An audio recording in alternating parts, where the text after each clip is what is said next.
দেশের ২৭ জেলার মানুষ যেখানে রাসেলস ভাইপারের আতঙ্কে অস্থির, সেখানে নতুন করে দেখা দিল আরেক বিষধর সাপ।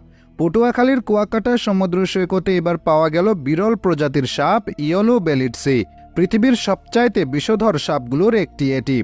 ২০ জুন বৃহস্পতিবার দুপুরে সৈকতের পূর্ব পাশে ট্যুর গাইড অ্যাসোসিয়েশনের একজন সদস্য সাপটি দেখতে পান। এরপর তিনি স্থানীয় স্বেচ্ছাসেবক সংগঠন অ্যানিমেল লাভার্স অফ পটুয়াখালীর সদস্যদের এ সম্পর্কে জানান। পরিবেশ রক্ষায় সোচ্চার এই সংগঠনটি খবর পাওয়ার পর সৈকতে বিশেষ রেস্কিউ টিম পাঠিয়ে সাপটি উদ্ধার করে। জানা গেছে, উদ্ধারকৃত সাপটির পেটের রং হলুদ ও দেহের উপরিভাগ কালো রঙের। কালো দেহে হলুদ রং মিলে সাপটি দেখলে যে কারোরই গা শিউরে উঠবে। বর্তমানে পর্যটকদের নিরাপত্তা নিশ্চিত করতে সাপটিকে হেফাজতে রাখা হয়েছে। পরবর্তীতে বন বিভাগের সাথে আলোচনা করে একে লোকালয় থেকে দূরের পরিবেশে অবমুক্ত করা হতে পারে। ইয়েলো